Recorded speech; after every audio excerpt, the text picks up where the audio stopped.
और ऐसे में अज़ादारी को लेकर क्या ख़ास एहतियात हम सबको करनी चाहिए? हज़रत इमाम हुसैन का पैगाम किस तरह से आम करें? ताज़िया उठाने वाले ताज़ियादार, अज़ादार और नौजवानों को कोरोना के इस दौर में क्या पैगाम दिया जाए, इसी पर आज हम बात करेंगे। और हमारे साथ मौजूद रहेंगे एक ख़ास मेहमान, साथ ही साथ डॉक्टर साहब भी मौजूद रहेंगे, जिनसे हम जानेंगे वैक्सीनेशन के ताल्लुक से भी, कोरोना के ताल्लुक से भी। हम आपका तारुफ करवा देते हैं। हमारे साथ दो बहुत ही ख़ास मेहमान इस वक्त मौजूद हैं। हमारे साथ मौजूद हैं मौलाना कल्बे रुशैद रिजवी साहब। बहुत बहुत आपका इस्तकबाल करना चाहेंगे। प्रोग्राम चलती रहेगी ज़िंदगी में सर।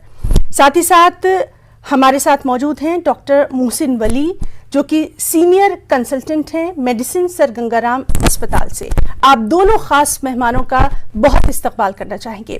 और नाज़रीन, जैसा कि मौलाना कल्बे रुशैद रिजवी साहब के बारे में आप सभी जानते हैं कि बहुत ही मशहूर इस्लामिक स्कॉलर हैं, साथ ही साथ सोशल रिफॉर्मर भी हैं। आज इसी पर मबनी हम अपने इस ख़ास प्रोग्राम में उनसे कुछ ख़ास मशवरे लेंगे, ख़ास पैगाम लेंगे। मौलाना साहब, सबसे पहले हम आपसे यही शुरुआत करना चाहेंगे कि माह मुहर्रम में किन ख़ास बातों का ख्याल रखना है, क्योंकि कोरोना भी है, हमें ज़िंदगी को भी चलाना है और अपने मजहबी रसूमात का भी ख़ास ख्याल रखना है। आपसे ही शुरुआत।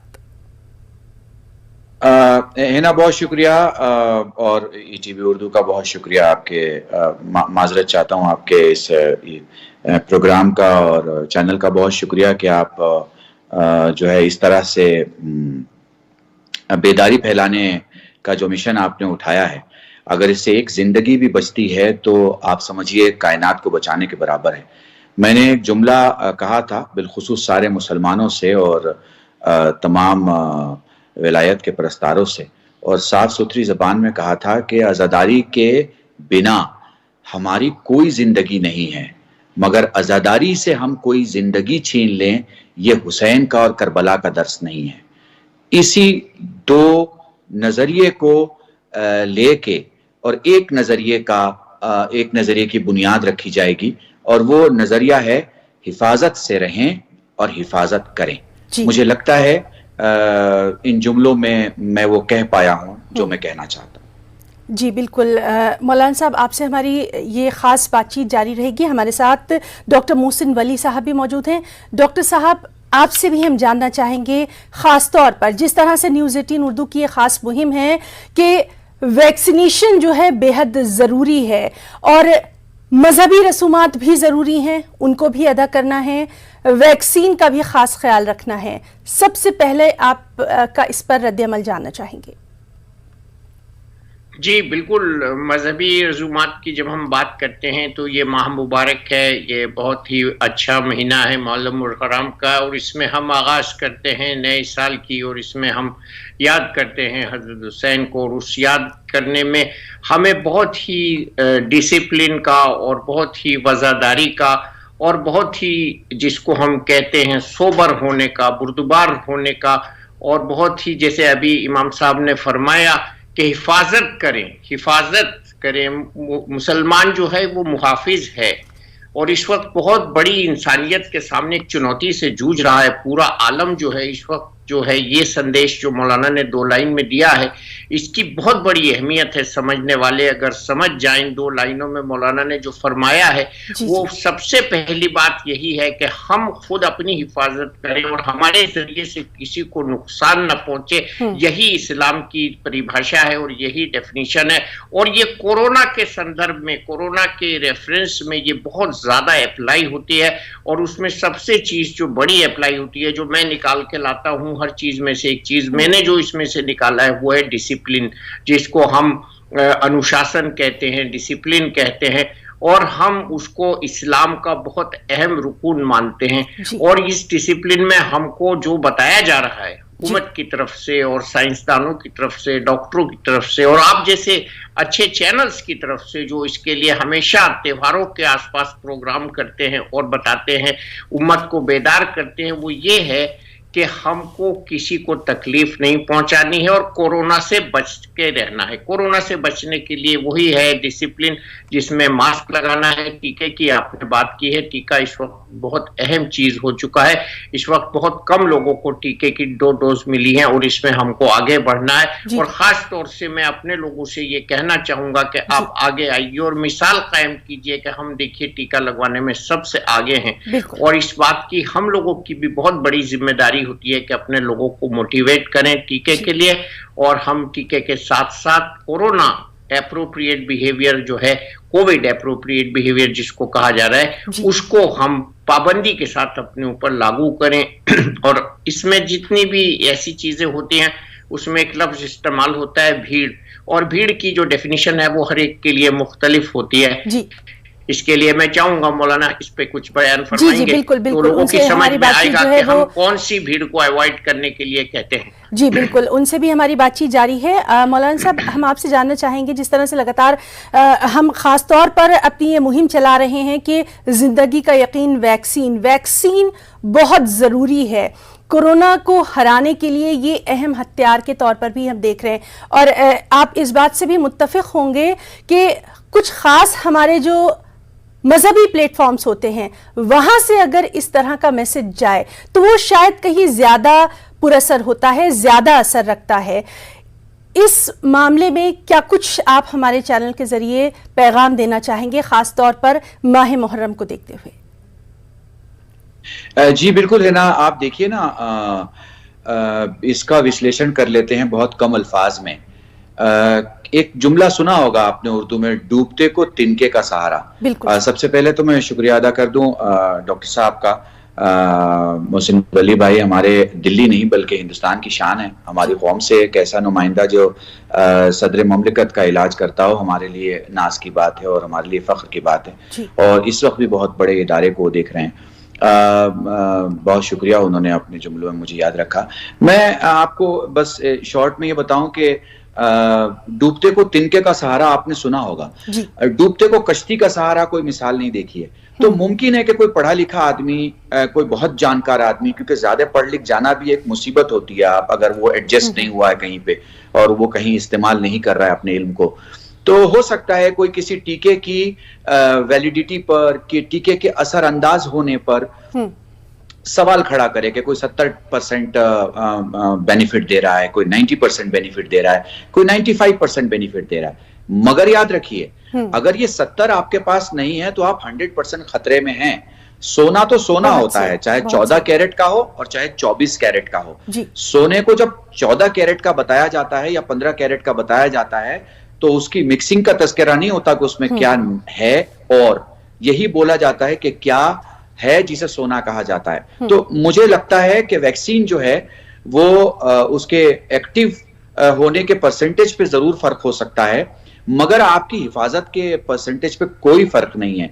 अगर आपने वैक्सीन लगाई है तो आप 100% उनसे ज्यादा सुरक्षित हैं जिन्होंने नहीं लगाई है। और मेरा एक जुमला है जो मैंने कहा था, ये वैक्सीन आप अपने बाजुओं पे नहीं, देश के बाजुओं पे लगाते हैं। अगर आपका ईमान है कि देश के बाजू मजबूत होने चाहिए तो अपने बाजू को वैक्सीन ना लगा के कमजोर ना होने दें, बल्कि वैक्सीन लगाएं, अपना भी शाना मजबूत करें, देश की बाजू मजबूत करें, ताकि आपका शाना बशाना होके देश की बुझाएं मजबूत हो। जी, बहुत ही बेहतरीन अल्फाज में आपने हमारे तमाम नाजरीन तक ये पैगाम पहुंचाया है। आप दोनों खास मेहमानों से हमारी ये बातचीत लगातार जारी है। यहाँ पर हम रुकना चाहेंगे एक छोटी सी ब्रेक के लिए, जल्द वापस होंगे। नाज़रीन, प्रोग्राम चलती रहेगी ज़िंदगी में एक बार फिर से आप सभी का तहे दिल से इस्तकबाल करते हैं। हमारे साथ मौजूद हैं दो बहुत ही ख़ास मेहमान, मौलाना कल्बे रुशैद रिजवी साहब, साथ ही साथ मशहूर व मारूफ डॉक्टर मोहसिन वली साहब। दोनों से लगातार हम बात कर रहे हैं। मौलाना साहब, आपसे हम जानना चाहेंगे, ख़ास तौर पर चूँकि हम माह मुहर्रम की बात कर रहे हैं, तो किन खास बातों का ख्याल रखें?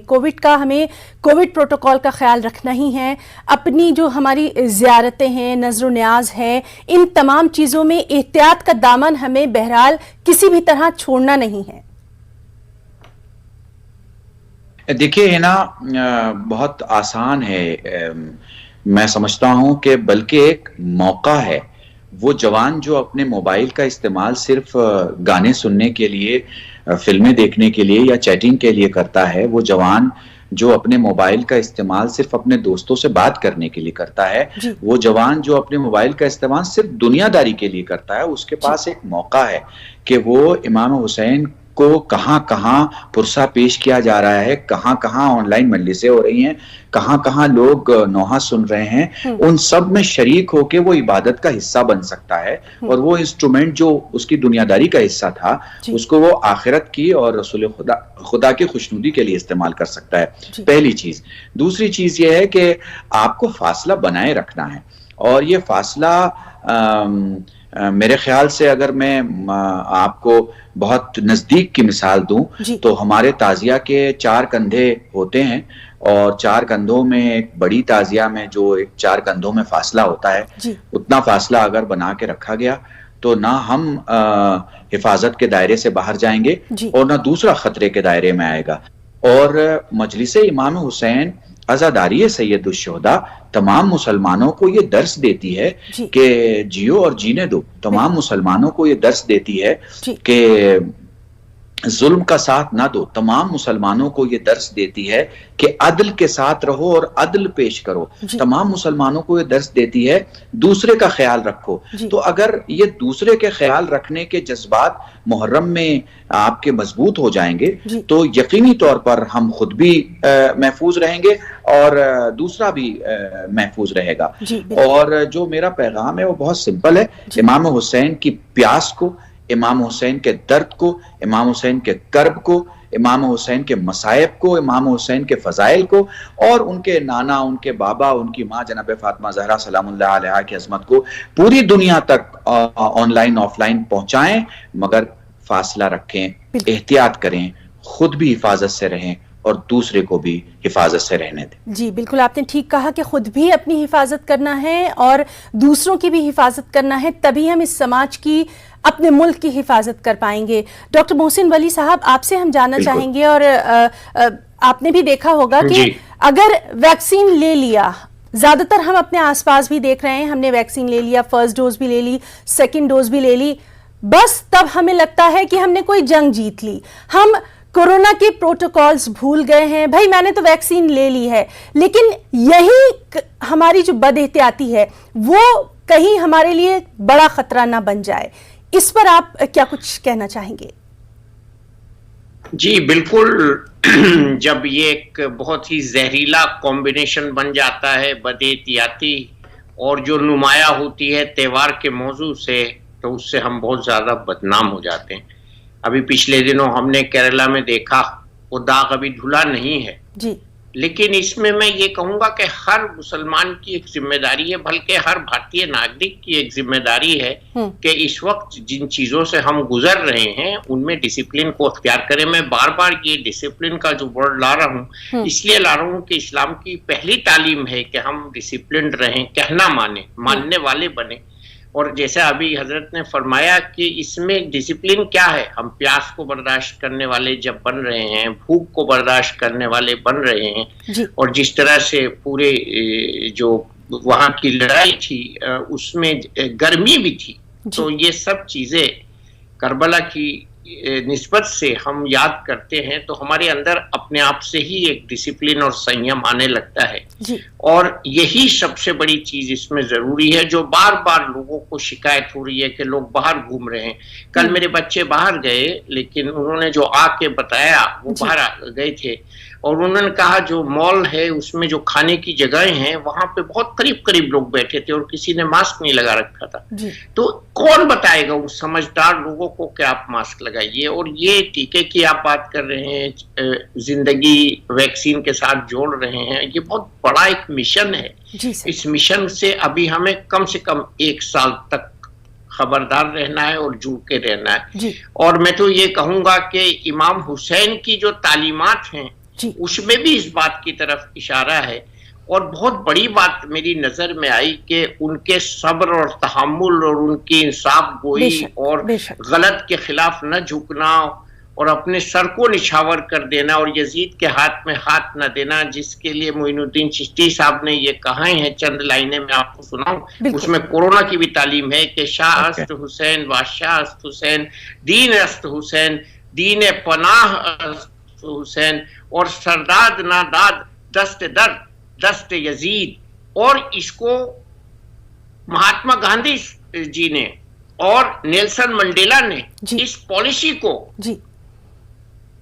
इसके बारे में किया है, इस पॉलिसी को उनके, और इसको सराहा है, और यही उनका भी मिशन है नॉन वायलेंस के साथ, कि हम गलत चीज को ना फॉलो करें। और इस वक्त का ये गलत चीज को फॉलो करना यही है कि हम 2 मीटर की दूरी ना रखें, मास्क ना लगाएं, ये गलत है, और हैंड सैनिटाइज ना करें। तो ये सब जो तालीमात हैं हर दिन के अंदर हैं, खुसूसन इस्लाम में जो पाकीज़गी का और हाथ धोने का 5 वक्त नमाज में जो कॉन्सेप्ट है, ये खुद ब खुद बहुत सी बीमारियों से रोकता है। इसी तरह से मैंने कई बार बोला है कि जैन जो गुरु होते हैं वो मास्क लगाते हैं, तो हर मजहब की अच्छी चीज को हमको देखना चाहिए, और इसकी जो खास तालीम है वो सब्र की है, शुक्र की है, डिसिप्लिन की है, रोजे की है। रोजा खुद मैं जब रोजे पे तकरीर करता हूँ रमजान में, तो मैं 20 बीमारियां ऐसी गिनाता हूँ जिनका रोजा रखने से ताल्लुक है और जिनसे फायदा होता है।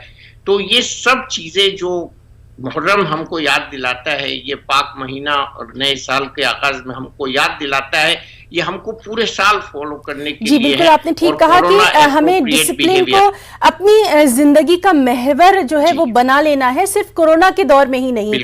और चूंकि मौलाना साहब हमारे साथ मौजूद हैं, मौलाना साहब आपसे हम जानना चाहेंगे, आपने बहुत खूब एक बात ये कही है कि वो इबादत जिसमें खुलूस है वो कहीं ज्यादा अहम होती है, बजाय इसके कि भीड़ भाड़ वाली जो मुकामात है वहां पर जाएं, या फिर हम बहुत सारी ऐसी चीजें कर रहे हैं जो हमें नहीं करना है। तो हमारी इबादत में, चाहे वो हम घर में करें या बंद कमरे में, खुलूस होना बहुत जरूरी है, और इसी का खास ख्याल हमें कोविड प्रोटोकॉल में भी रखना है। जी है ना, मैंने इस साल के अज़ान करबला के प्रोग्राम में जो आप ही के टेलीविजन पे 6:30 बजे नशर होने वाला है पहली मुहर्रम से, उसमें कहा है 2 मजलिसें मैंने खुलूस पे पढ़ी हैं। देखिए ऐसा है कि किसी भी चीज में कोई आदमी आपकी बहुत इज्जत कर रहा है, बहुत इज्जत कर रहा है, और अचानक में किसी ने आपके कान में आके कहा कि ये दिखावा है जी, इनकी कहने में और करने में फर्क है, इनके अंदर खुलूस नहीं है। तो जहां खुलूस नहीं होता है वहां मकर आ जाता है, वहां दिखावा आ जाता है, वहां रिया आ जाता है। तो खुलूस आपकी इबादत को इबादत बनाता है, खुलूस आपकी मोहब्बत को मोहब्बत बनाता है, खुलूस आपके इरादे को इरादा बनाता है, खुलूस आपके रिश्ते को रिश्ता बनाता है, खुलूस आपके घर को घर बनाता है। तो अगर आपको इस मुल्क को जन्नत बनाना है तो खुलूस में रहना होगा। अगर आपको अपने सजदों को कबूलियत के लायक बनाना है तो खुलूस से करना होगा। इसी तरह अगर हम सारे हिंदुस्तानी मिलके और खुलूस के साथ ये तय कर लें कि बीमारी के सामने हम झुकेंगे नहीं, बहुत मैयतें उठा ली, बहुत कब्रिस्तान में कब्रें खोद ली, बहुत जो है हमारे हिंदू भाई जैसे आखिरी रसूमात करते हैं, बहुत हो गया। अब तय कर लें, खुलूस के साथ तय कर लें कि हम अब कोरोना को आगे नहीं बढ़ने देंगे, और उसकी जो पॉलिसीज बताई हैं डॉक्टर साहब ने अभी आपको, उस पर खुलूस के साथ अमल करें। यकीन जानिए कोरोना हारेगा और हिंदुस्तान जीतेगा। अगर खुलूस रहा तो बंद कमरे में भी आप बहुत अच्छी अज़ादारी कर सकते हैं। एक छोटे से दालान, छोटे से सहने खाना और एक घर के खानदान के इमाम बाड़े में आप बहुत अच्छी अज़ादारी कर सकते हैं। आप दूर और फासले से एक मैदान में बहुत अच्छी अज़ादारी कर सकते हैं, बनिस्बत एक छोटी सी जगह पर 2000 लोग जमा हो जाएं और उनमें से न जाने कौन कमजोर हो, कौन मॉडरेट इन्फेक्शन के साथ हो, कौन सीवियर हो, कौन नॉर्मल हो, किसका फेफड़ा ठीक हो और बेचारा बाजू में जो गरीब बैठा है उसका किसका फेफड़ा कमजोर हो। तो मुझे लगता है अपनी जान की हिफाजत दूसरे नंबर पर, दूसरे जान की हिफाजत पहले नंबर पर। खुलूस के साथ अगर कोई मान लेगा तो उसका हर अमल यहां भी कबूल रहेगा, वहां भी कबूल रहेगा, और देश हमारा हारेगा नहीं, जीतेगा। जी बिल्कुल, और बहुत ही बेहतरीन अंदाज में आप हमारे तमाम नाजरीन तक जो हैं ये तमाम पैगाम पहुंचा रहे हैं। हमारे साथ आज आप दोनों ख़ास मेहमानों ने अपना इतना कीमती वक्त दिया, इसके लिए हम पूरे न्यूज़ 18 उर्दू की टीम की तरफ से आप दोनों के तहे दिल से शुक्रगुजार हैं। बहुत बहुत आपका शुक्रिया अदा करना चाहेंगे। तो नाज़रीन, आज के हमारे ख़ास प्रोग्राम चलती रहेगी ज़िंदगी में फ़िलहाल इतना ही। हमारी पूरी टीम को दें इजाज़त। आदाब।